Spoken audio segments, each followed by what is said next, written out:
bumaha ng pondo sa Maynila, bumaha pa rin sa Maynila. This is the flood control project done in the city of Manila 2022, 2023, 2024, and 2025, amounting to more or less 14 billion done in Manila. So most of it finished already. Itong lahat ng ito ay walang permit. Yes, we are investigating them. I'm all for that, na dapat talaga imbestigahan yan. Oo. Kung nais niya, unahin niya yung distrito ko just to find out, no? Pero hindi lamang sapagkat, hindi kumuha ng permit o hindi nakipag-ugnay sa LGU. Dapat, ang talagang investigasyon dyan, yan po ba ay ghost project? Yan ba ay substandard project? Hindi lamang flood control. Lahat ng infra project ng buong Maynila, imbestigahan niya. Alright. Kanina po kinonfirm po ni Congressman Leviste na ang big fish po doon po sa bribery attempt sa kanya ng isang DPWH district engineer ay yung pinalitan niya po sa pwesto, si former Congressman Buhain. At ganito na raw po yung kalakaran sa kanila pong distrito na for 3 decades pinipili po ng kongresista kung sino po yung mga kontratista sa mga proyekto. What does it say? Systemic po ba yung ganitong kalakaran? Ngayon po nasabi nga po natin na before hindi naman po ganito kalala yung pagbaha sa Davao, pero ngayon nakakaranas na sila ng pagbaha.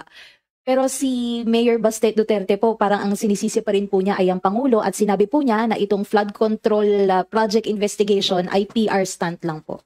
Your reaction po dito? Ako, ang suggestion ko kay Mayor Baste, tanungin niya yung kanyang kapatid na congressman. Magkano ba ang pondong nakuha ni Congressman Pulong nung congressman siya nung panahon ng kanyang father? Magkano po yung nakuha? I-reveal niya kung magkano, kung saan ginamit. Kung saan ginamit ang pondong yan. Kung paano ginamit yan. Kung ilang bilyon ang napunta sa flood control project. At kung bakit malaki pa ang baha at Davao.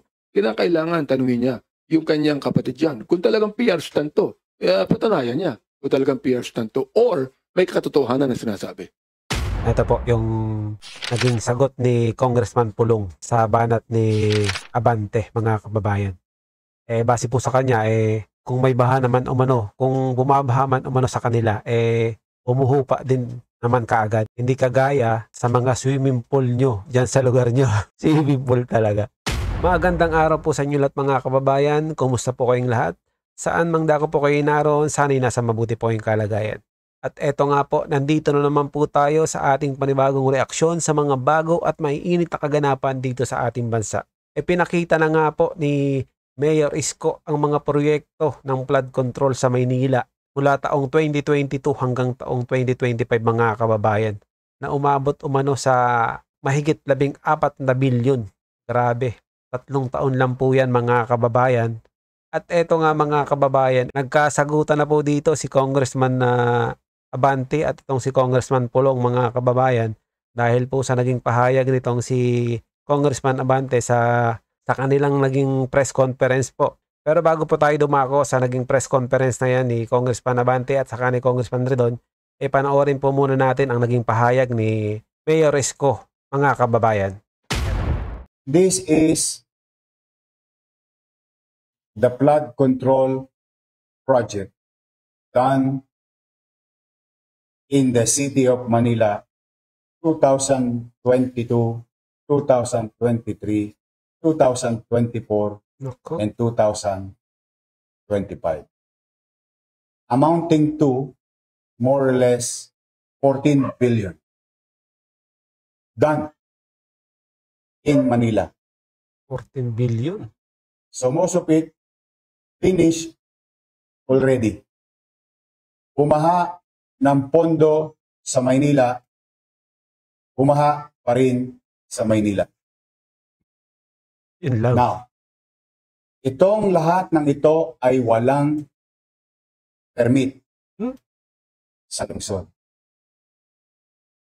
Yes, we are investigating them. And they are also being investigated by the Office of the President. Grabe naman.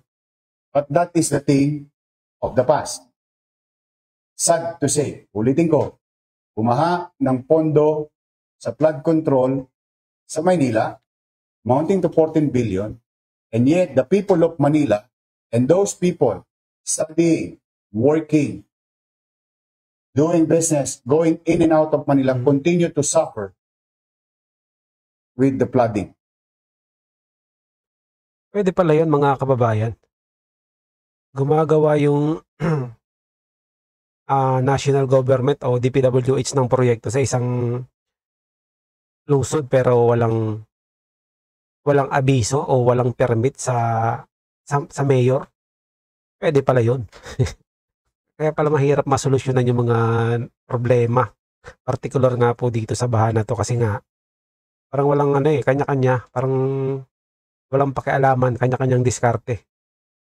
Isipin mo yan, nagtayo ng flood control sa Maynila pero hindi alam maaring alam nung pinaltan itong si Mayor Isko. Ang problema, bakit daw walang permit? Normal ba yun? Hindi natin alam. Pero siguro hindi kasi nga ito, ibinalugar na ngayon itong si Mayor Isko na walang permit at iniimbestigahan. Ibig sabihin, may anomalyang nangyari. Gusto nyo malaman per district? Per Yan. district? Sige. Para magkaalaman na. Yun na lang.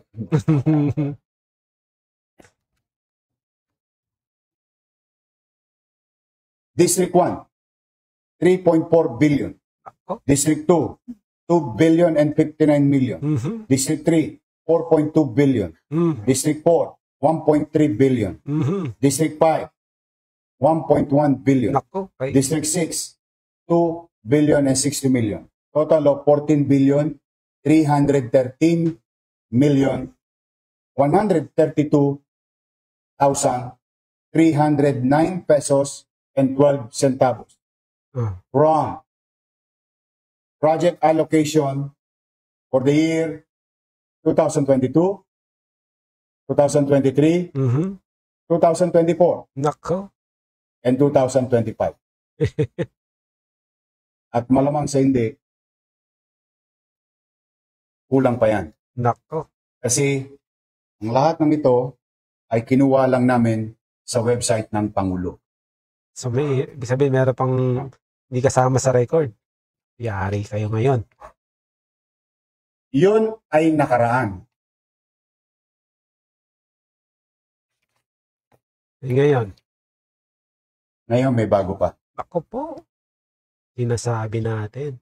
112 new ongoing projects without permit, Na naman? without paying regulatory fees for the local government of Manila. Nako. Particularly contractor stocks. Ano kayang mga percent nila dyan? Pag ordinaryong tao, nag-a-apply ng demolition permit. Pag ordinaryong taong nagporsigi, kaipon, kapayos ang bahay, kumukuha ng building permit. And they pay regulatory fees, like what you call contractor tax under the Manila Tax Ordinance. These are ongoing. We'll send you a copy of this. And yung mga binanggit ni Pangulo na mga kumpanyang paborito,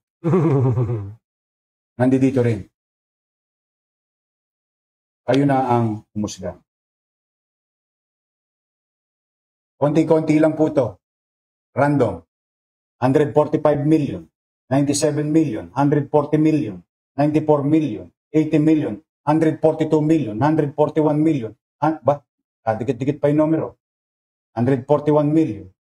GLC ulit. Ang daming GLC. 141 million. 94 million. 94 million. 140 million. 142 million. Mukhang paborito nila yung 140 million. Kasi tinitingnan ko lang naman random lang. So this is ongoing. And we continue to investigate. Now, Ano kaya yung sa proyekto doon, yung 40? Yung 100 sa kay Eddie.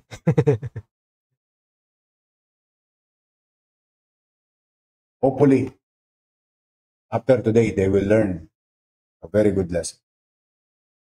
As I have said before, again and again, welcome kayong magnegosyo sa Manila. We welcome development in Manila. Immaterial of political color, as long as you follow simple procedure. Ang masakit yung pagka-ordinaryong tao, hirap na hirap kumuha ng permit sa Maynila o sa local government. Pero pagka malalaking kumpanya, Isang tawag lang. Binabaliwala nila ang pamalang.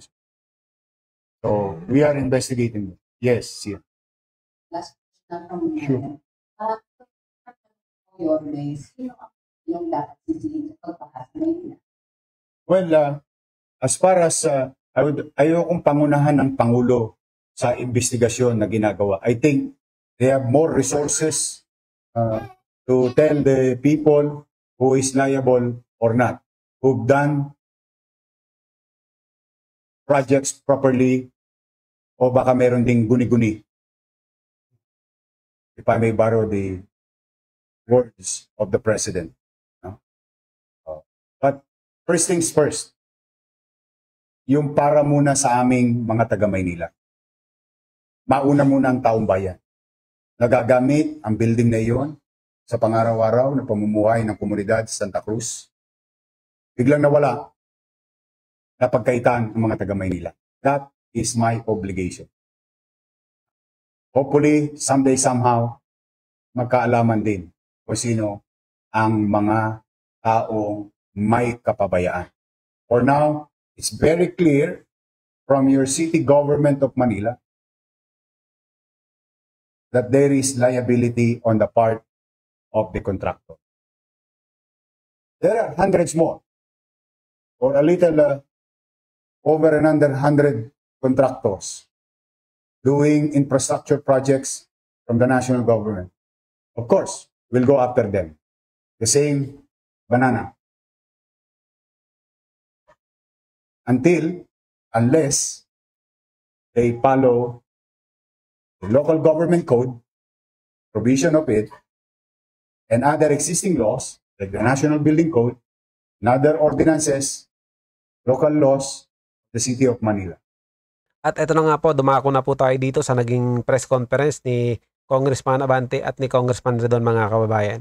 Pero bago yan, kung bago ka pa lang dito sa ating channel, ay mag-subscribe ka na at i-click mo na din ang notification bell para maging updated ka sa mga susunod pa nating video.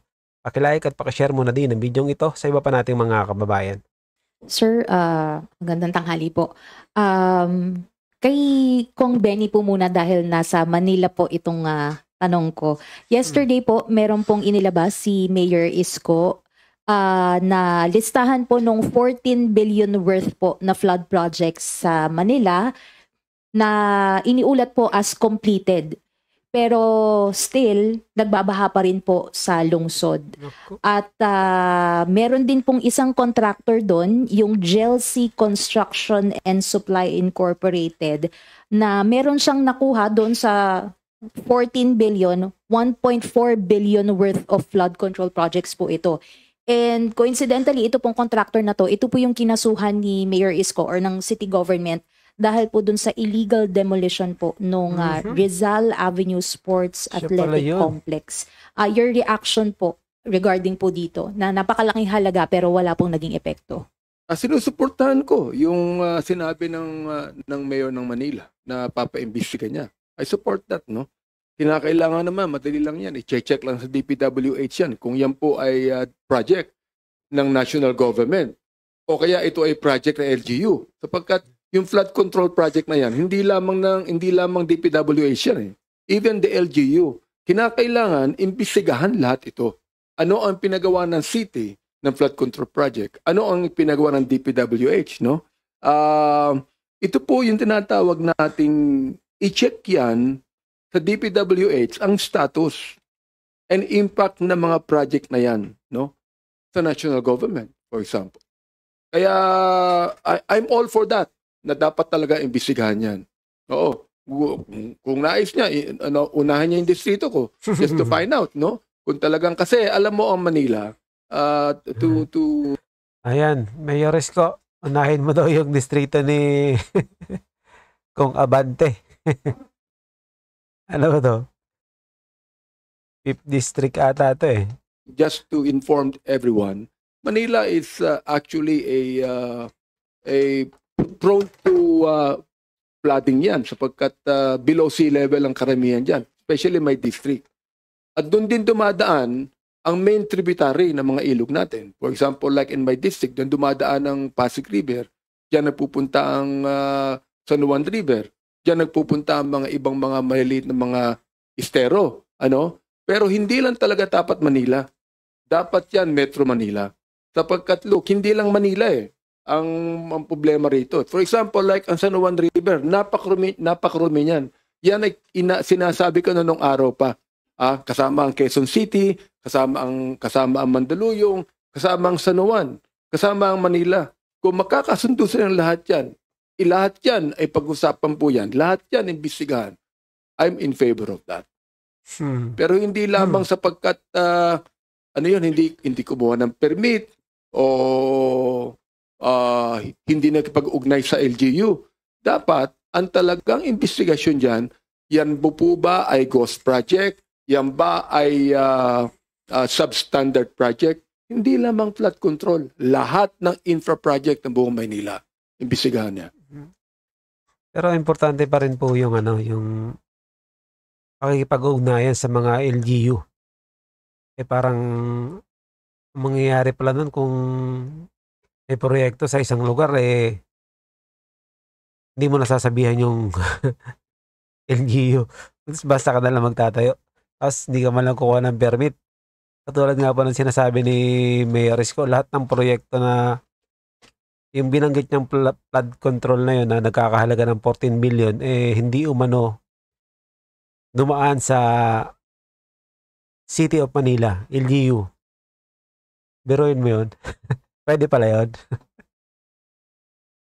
Thank you po. Nabanggit na po kanina yung flooding incidents po sa Davao, wherein 265 areas, based po ito doon sa City Engineering Office. Notably po, 140 ay nasa 1st District, 69 po nasa 2nd District, at 56 po doon sa 3rd District. Ngayon po, nasabi nga po natin na before hindi naman po ganito kalala yung pagbaha sa Davao, pero ngayon nakakaranas na sila ng pagbaha. Pero si Mayor Baste Duterte po, parang ang sinisisi pa rin po niya ay ang Pangulo, at sinabi po niya na itong flood control project investigation ay PR stunt lang po. Your reaction po dito? I think very important muna po siguro na just to go back to the Philippines. I don't know where he is, but very important po for mayors to be present during times of crisis, no? So I think that's the first point that we want to make. But secondly, very important ho talaga na i-recognize natin na yung flooding ay hindi lang naman ho flood control, no? Usapin pa rin ho yan ng pagbabago ng klima, usapin din po yan nung bilis po ng pagbagsak ng tubig mula sa bundok papunta sa ilog at mga dagat. Pero meron pong centrality yung pong flood control system sa atin pong mga lugar. So, very important din po definitely na makita rin ho natin yung pong impact, no, ng mga flood control systems within Davao City and within Davao Region. Kasi I'm quite certain, malaki din po talaga yung pondo na iginugol within this administration and more particularly in the previous administration to Davao City and to Davao Region. So I think that can serve as a basis to also look into the implementation of flood control projects within Davao City and the Davao Region po. Sino yung nagsabi? Si Mayor? Si Mayor Baste po. Mayor Baste. Ang sabi po niya, PR stunt lang po yung... PR stunt lang? Yes.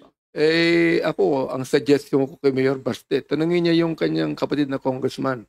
Magkano ba ang pondong nakuha ni Congressman Pulong nung congressman siya nung panahon ng kanyang father? Magkano po yung nakuha? I-reveal niya kung magkano, kung saan ginamit ang pondong yan, kung paano ginamit yan, kung ilang bilyon ang napunta sa flood control project at kung bakit malaki pa ang baha at Davao, kinakailangan tanungin niya yung kanyang kapatid dyan. Kung talagang PR stunt to, patanayan niya kung talagang PR stunt to or may katotohanan na sinasabi.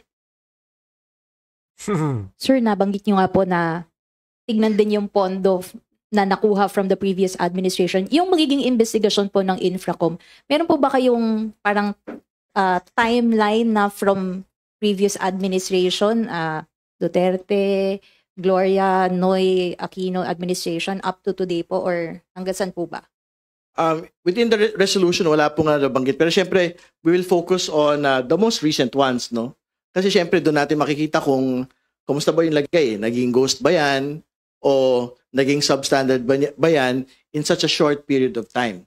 Pero hindi ho time limited yung pong investigation. So, like what we had been talking about, edi syempre, you have flooding, for example, in Davao City, and I think in parts of Davao region as well. So, if the idea there is, bakit nagbabaha within Davao City, you've mentioned the districts already, at malaki ho yung pondo na naibigay, ano ho yung nangyari sa pondo po na yun? Was it actually implemented well? Or was it subject to the same concerns that we have today in different areas, which is ghosted projects or substandard projects? Kasi nga, and like what Congressman Benny had stated, si Congressman Pulong naman po has been in Congress, I think this is his third term Di ba? So, kumbaga, we'd like to be able to know how much of the flood control projects had actually been placed into his district and had these projects actually been very successful. At kaugnay nga yan mga kababayan itong pahayag ni Congressman Redon at saka ni Congressman Abante. Tingnan po natin yung naging sagot dito ni Kong Pulong mga kababayan. Ito po yung naging sagot ni Congressman Pulong sa banat ni Abante mga kababayan. Base po sa kanya kung may baha naman umano, kung bumabaha man umano sa kanila, humuhupa din naman kaagad. Hindi kagaya sa mga swimming pool nyo dyan sa lugar nyo. Swimming pool talaga. Hindi nga swimming pool Minsan minsan parang tawag doon yung malaking lawa. Sa Davao naman pala, humuhupa naman. Hindi naman nag-stay din ng ganun katagal yung tubig. So, bakit parang napupunta na sa Davao na naman yung Grabe talaga itong mga to sa mga Duterte. Talagang gumagawa ng paraan para makapunta dun sa mga Duterte. Pati yung mga, di ba, mga missing sa Bongero ata, parang papunta rin doon ang connection Tingnan natin mga kabayan. Abangan natin kung anong mangyayari dyan. Thank you, Kat. Next is Rose Cas from UNTV. Hello po. Good noon po, Kongs. Kanina po nabanggit niyo po na favor po kayo sa pag-conduct ng lifestyle check at i-extend kahit po sa mga lawmakers. Pero how can this be realized amidst the reports and allegations na may mga kongresistang involved sa anomalous project? Yun. Well, kung meron man, kaya ako, hindi lang, sinabi ko na nung pa, na the investigation should be of a whole government approach, for example. As we investigated sa Quintacom or sa Tricom, let the executive also investigate. Let the judiciary investigate. At ako rin, sinabi ko na rin na magkaroon tayo ng independent commission to really investigate sapagkat ayaw naman natin na sabihin ng taong bayan o pag inimbestigahan namin yan, pag mayroong involved na congressman dyan, o ano bang gagawin namin? Para maalis yung bias, well, let's have an independent commission on that. Di ba?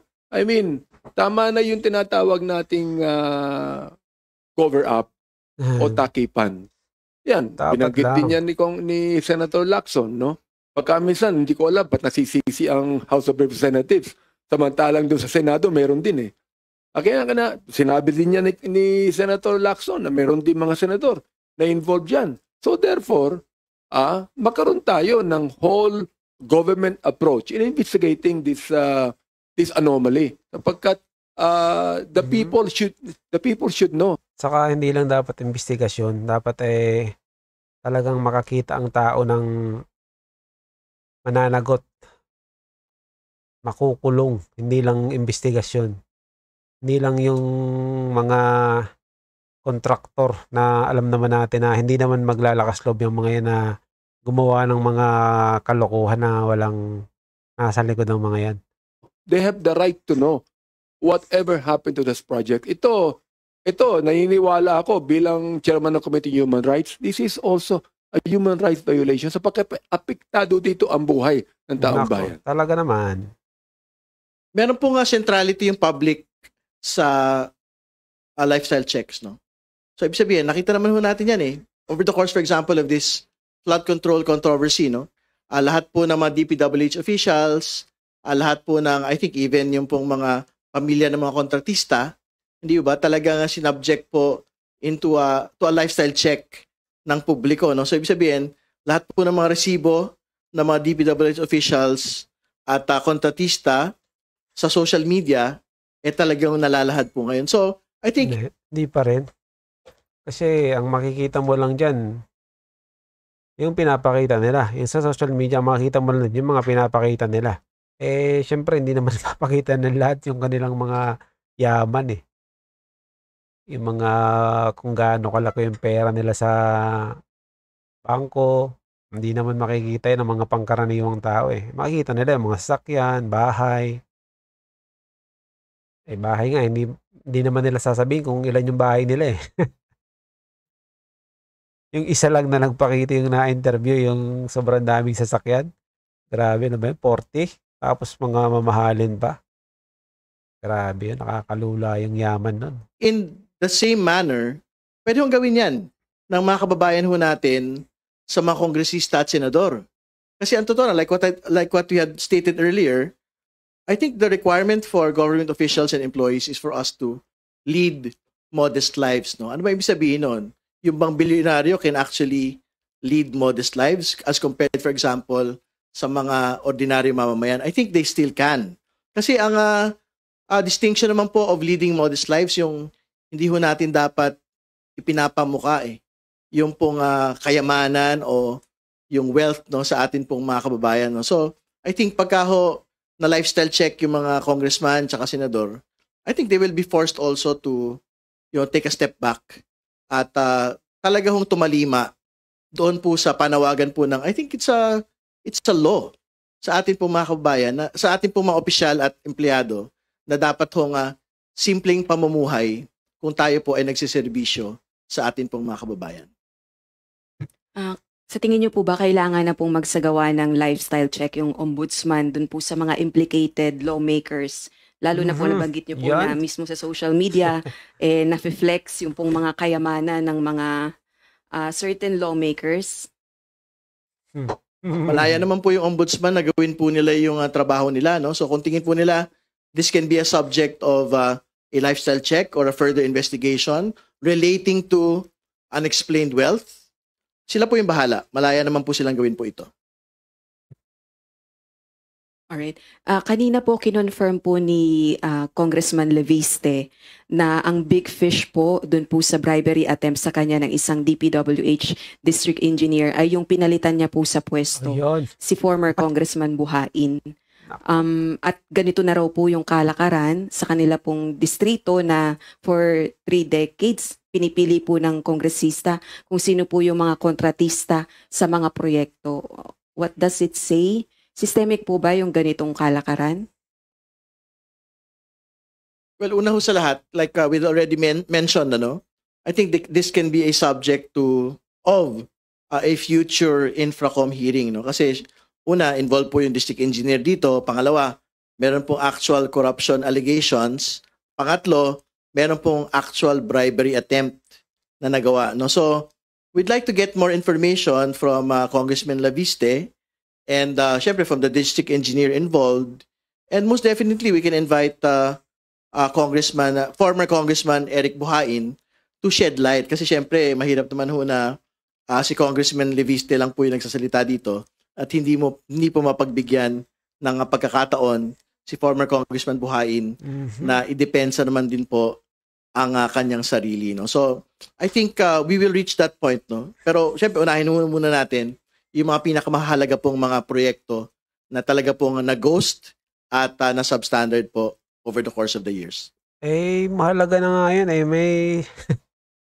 meron ng testigo, kasamahan nyo pa dyan mismo, nagsasabi na ang big fish yung dating congressman.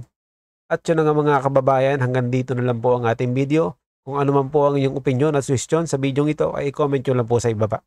Naway maging kabahagi po tayong lahat tungo sa pagsulong at pagunlad ng ating pinakamamahal na bansang Pilipinas. Ingat po kayo palagi at maraming salamat.